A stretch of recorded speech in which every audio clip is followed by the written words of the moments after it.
What's up, family? This is the EST podcast, and we are live. I believe we live. Well, yeah, I think we live. Okay, yeah, we live. So I wanted to get up here and talk about it, man. This LINDSEY CLANCY case is really disturbing. It's bothering my spirit. It's bothering my soul, and I wanted to have a conversation. So what frustrates me about this entire case is the support, right? The support is where I'm having a major problem. And if we know anything, we know that some people view things different from us, right? But I just can't get with it. I can't get with it. It's bothering my soul. It's bothering me on multiple levels. So I wanted to get up here and have a conversation. I got some videos to play. I think some people did a good justice to this case and kind of saw through the smoke and mirrors and everything that was going on. But again, my position is the support, man. It's like the craziest thing I ever seen, man. The support is wild to me, right?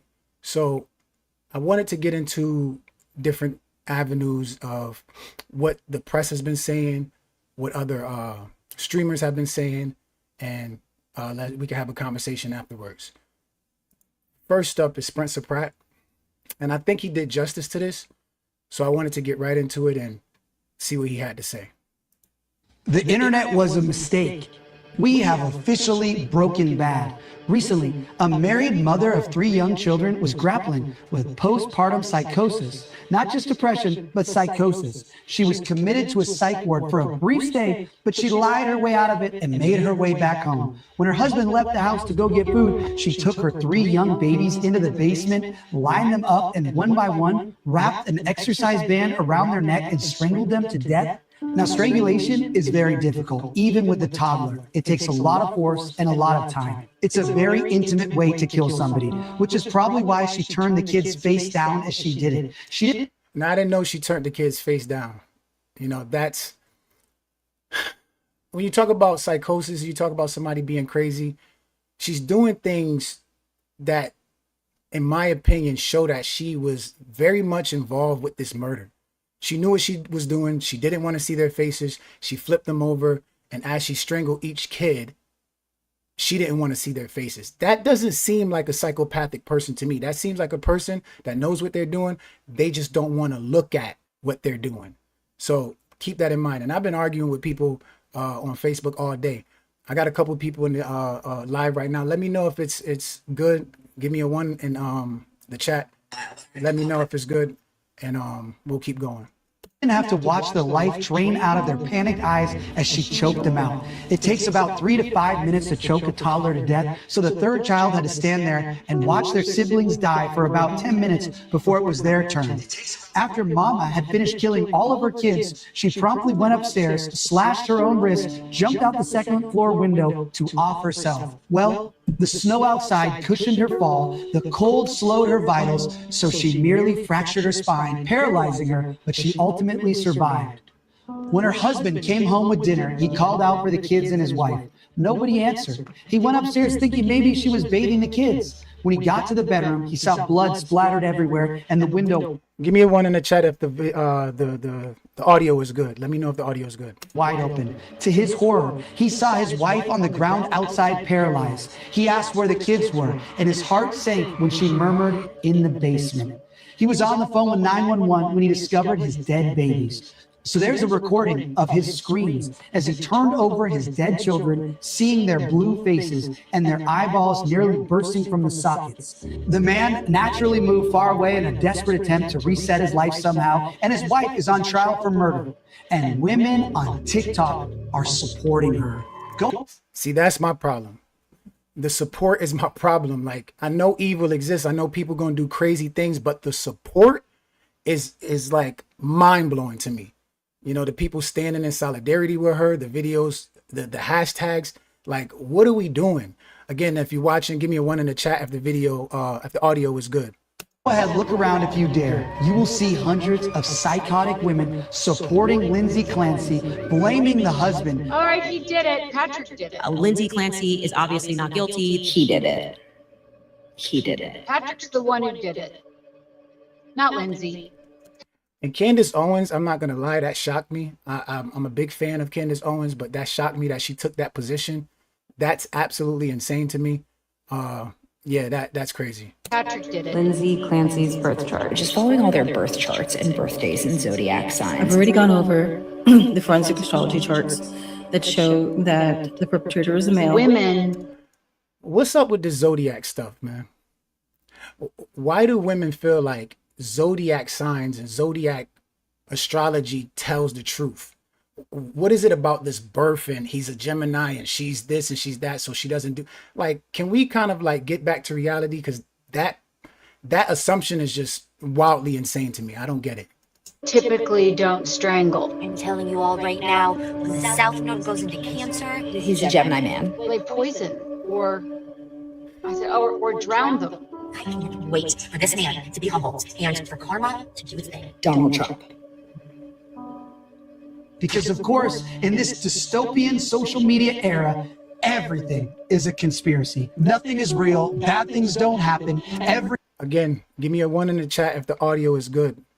real story is just bed slop. The real story is some convoluted, nefarious plot by the Jews. What? That's so crazy. Whatever the opposite of Occam's razor is, that's TikTok. We have lost our damn minds. I really think that COVID fried people's brains and that they've simply never recovered. We were gaslit to hell, of course. Tony Fauci, Dr. Tony Fauci, funded the development of the virus. He lied about the lab. So it came from a wet market in the same place where there's this huge lab that does all the kind of development of exactly what this thing is.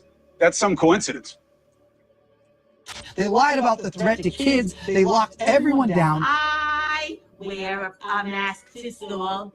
I wear. And he's just going through all of the atrocities that happened in the last couple of years with the COVID, the support for Lindsey Clancy, just a whole bunch of different things that I think all come into congruency and show us a deep picture of the evil that's existing in our culture today. A mask to school. It was like some horrendous globalized Stanford prison experiment. Our institutions completely eviscerated their own reputation and dignity. Gavin Newsom locked us down and then had a fancy dinner with friends at the French Laundry. The science told us that if you went paddleboarding alone in the middle of the ocean, you needed to be arrested for killing grandma. But of course, if you riot with 500,000 people, that's totally fine because viruses take a time out when it comes to social justice. Our institutions so thoroughly destroyed any semblance of credibility that they ever had, and frankly, they don't deserve that trust anymore. But we've devolved into a buffoonish, low-trust society where now people see conspiracy and malice in literally every corner of human life. Nothing is real, but everything is real. But beyond that is something darker. That was lit. Everything is Israel. Yeah, that's another weird thing. Everything is Israel's fault. Like, come on, man. Let's get over it. Not just that we've allowed ourselves to believe the craziest things. It's not that we've just jettisoned our critical thought. We've lost our humanity. Look at the animals who people are now celebrating openly. Luigi Mangione shot a healthcare CEO in the back and communists celebrated him. Women openly gushed over him and still do. Even as he's pled guilty, they still simp for him. Now I know women have always been crazy. All famous murderers get love letters in prison, so it's not exactly a new phenomenon. But we can have a discussion about daddy issues another time. That's not what this is. This is something more sinister. What explains the outpouring of love for the mom who strangled her kids? Why are people trying so hard to exonerate her? When some criminal migrant masturbates in front of children at a public beach, the dads rightfully beat the shit out of him. But a woman suffering with suicidal empathy intervenes to protect and comfort that child's sex. This is what I'm talking about. Why is she protecting this dude? He was jerking off in front of little kids. This is what I be talking about. Women support the most outrageous, egregious things known to mankind. Like, there would be no crazy LGBTQ, no trans kid, none of this if women didn't support this foolishness. And I'm just here to say, why? Why are we supporting things that we know is clearly evil? Fender, when you see an invasion of Spain, you see a woke woman gleefully waving the invaders in. Oh, by the way, this chick in Spain that they're showing right now on the screen, she went missing 12 hours later. 12 hours later, the girl that was recording right here, her right there, went missing 12 hours later. But she was welcoming them in, right? She was in Spain, welcoming them in, all the illegals, welcoming them in, and look at what happened to her. She was found missing. They haven't found her yet. Is this what matriarchy looks like? Where this kind of suicidal empathy that exploits the noble virtue of unconditional maternal compassion and perverts it towards the criminal dregs of society, all because wokeness now supersedes all normal virtue? We've heard that expression, it's a face that only a mother can love. I know I always heard it. We all know that unconditional maternal love, that superpower that God imbued into our mothers to make sure they loved us, irrationally loved us, so they didn't toss us into the damn river as babies when we're crying all night long for months on end. Come on, help me out in the chat, guys. Give me a 1 if the audio is good. Give me a 1 if the audio is good.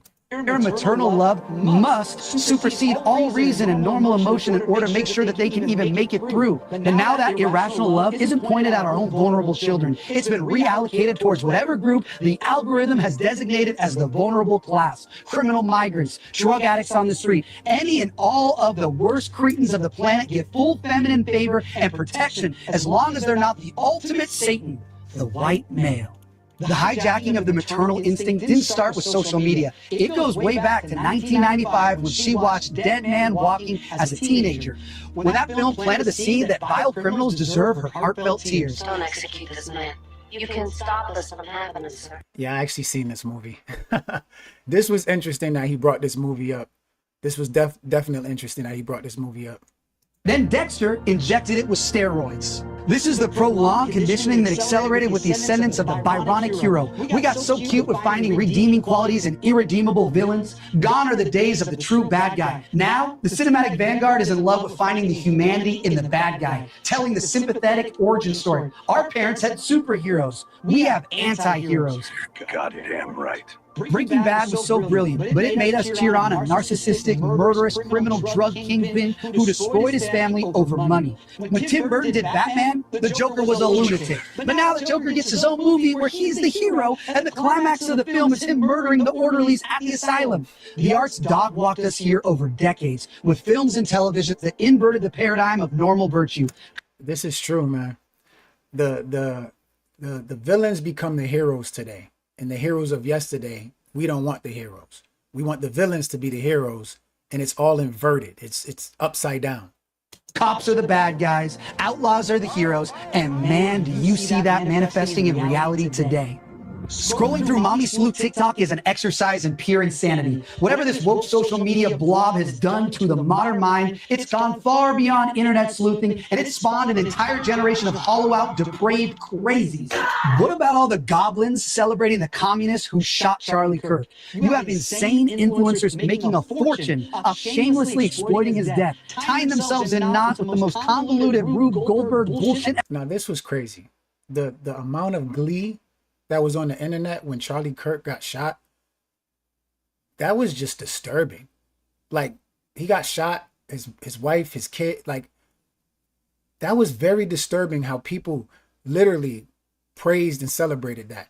That still just rocks my soul. That was crazy. Explanations to try and deny something we all saw in 4K and wish we didn't. It was an exploding mic. He had a rigged microphone. And they timed it precisely to the millisecond with the fake gunshot from the patsy. The shaped charge was actually supposed to hit him in the chest. There were Jews hiding under the grass. It was French special forces. Just the craziest, most unhinged shit imaginable. And people believe it. Anything but what actually happened. Anything but the most obvious, straightforward explanation. The woke communists you saw on camera who have prints on the rifle killed an anti-communist leader because communists are violent lunatics. That's it. We have a communist violence problem. But psychos on the internet have made an entire cottage industry around denying and exploiting it. We're not morons. But what's so much worse than these crazy conspiracies is how it drives people to abandon their basic human decency. It goes from just asking questions to demonizing a grieving widow, celebrating her husband's violent death. It's so much worse than just absolving the actual murderer and trying to sabotage the trial. These people have a bloodlust.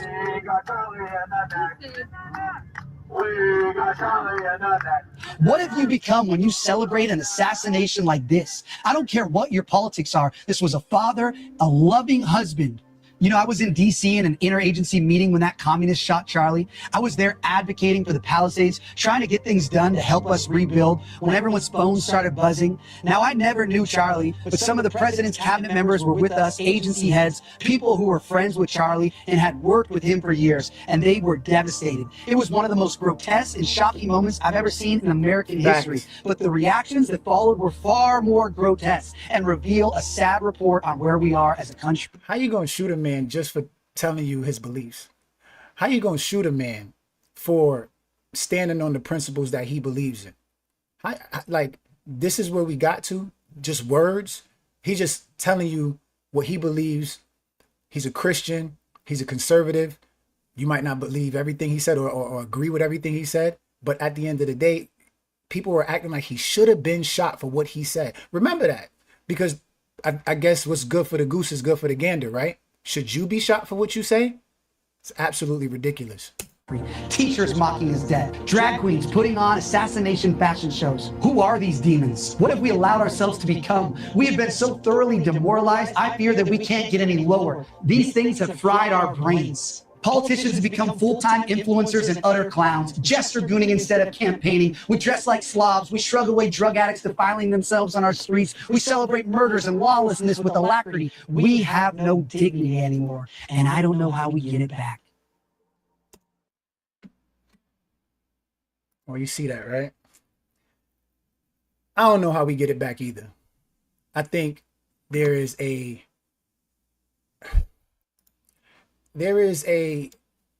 problem, man, in society today.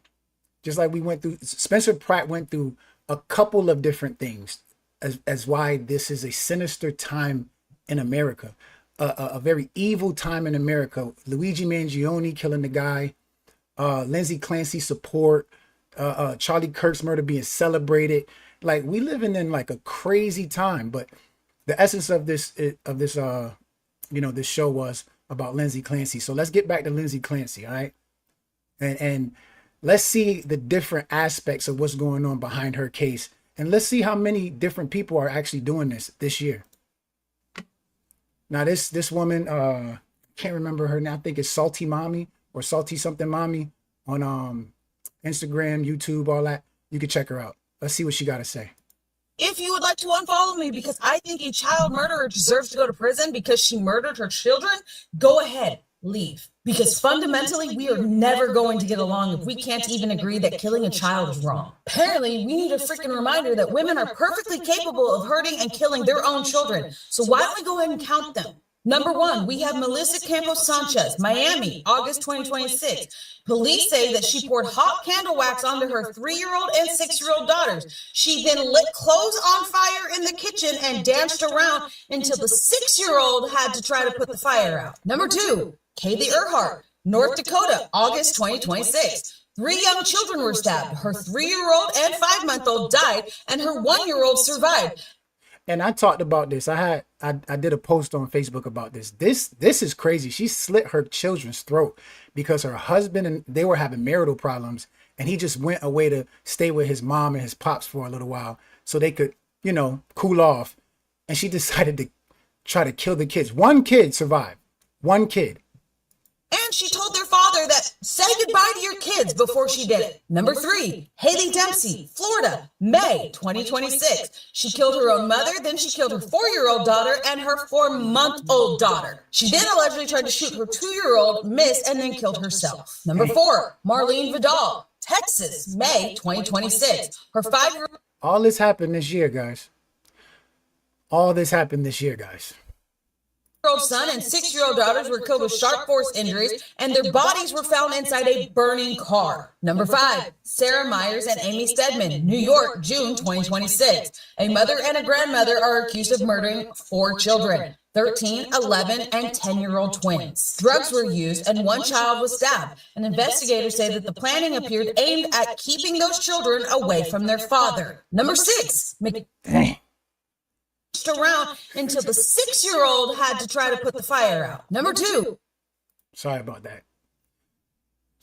guys. Say goodbye to your kids before she did it. Number 3, Haley Dempsey, Florida, May 2026. She killed her own mother, then she killed her 4-year-old daughter and her 4-month-old daughter. She then allegedly tried to shoot her 2-year-old, miss, and then killed herself. Number 4, Marlene Vidal, Texas, May 2026. Her 5-year-old son and 6-year-old daughters were killed with sharp force injuries, and their bodies were found inside a burning car. Number 5, Sarah Myers and Amy Stedman, New York, June 2026. A mother and a grandmother are accused of murdering 4 children, 13, 11, and 10-year-old twins. Drugs were used, and 1 child was stabbed. And investigators say that the planning appeared aimed at keeping those children away from their father.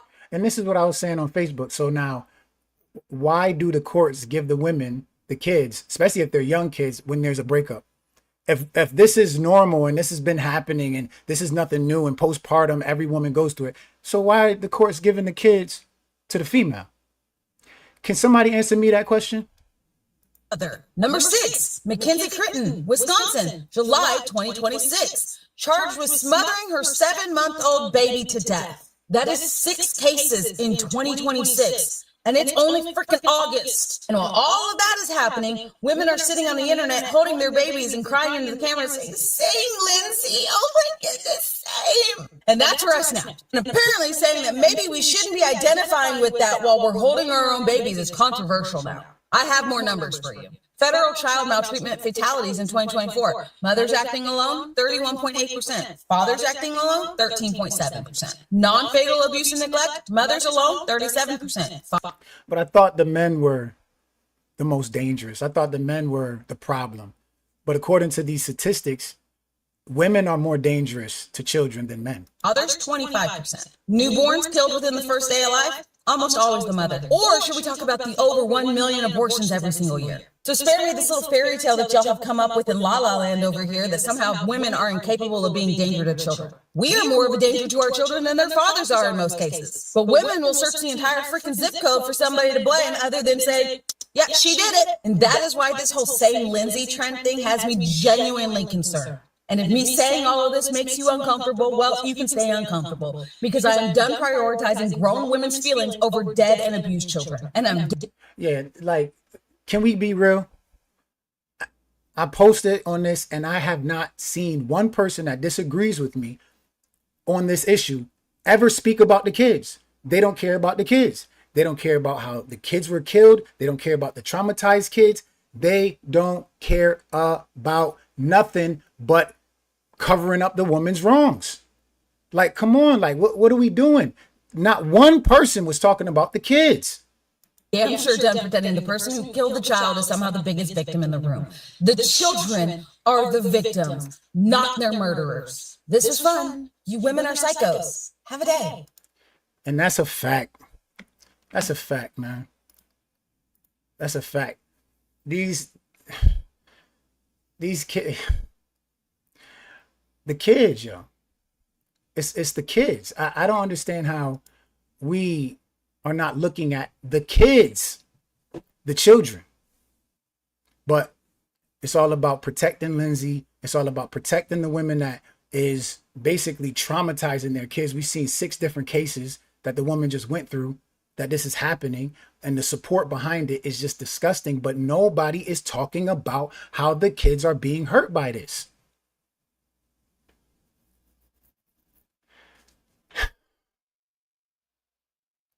I just want to share this real quick because we about done. But everybody know what I believe in. I believe in Christ, and let's look at this real quick. This is Isaiah chapter 5, and we start in that verse 20. It says, "Woe unto them that call evil good and good evil, that put darkness for light and light for darkness, that put bitter for sweet and sweet for bitter."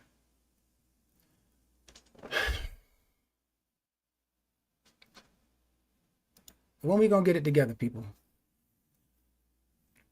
When we gonna get it together? When we just gonna say evil is evil and good is good? When are we just gonna be honest and stop pandering and stop acting like things are not going crazy and disarray? When are we just gonna stop the foolishness?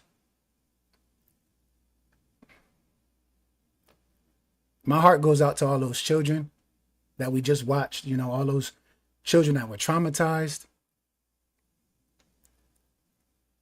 Man, my heart goes out to them, man.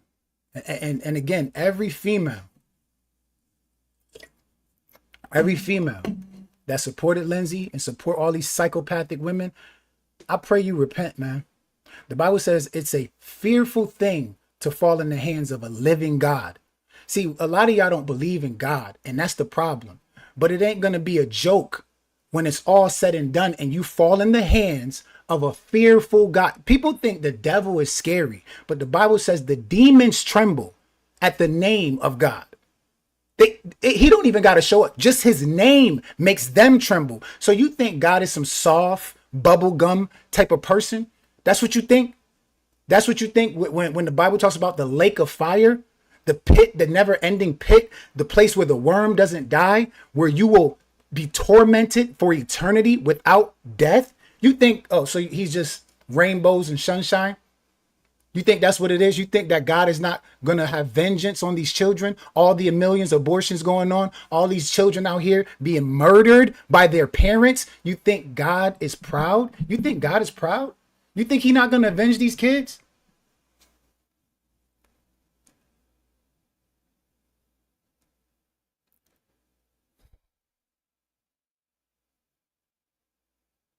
Man, may God be with all those children, man. And that's the end of my stream, man. Thank y'all for being with me. Get in the comments. Let me know how you feel. And we can keep the conversation going. But pray for the children. Pray for all the children that their parents, their mothers are online supporting Lindsay. Like, I really, really in my soul feel like these kids are in danger. I really do. And just pray for them, man. Pray that God protects these kids, man. Pray that the angels of the Lord protect them. You know, that these women can't do no more harm to them. Like I said before, man, this is the Established Pod. You know, this is where we get established in truth. Jesus Christ is the truth. Get in my comments. Let me know how you feel. And I'm out, yo.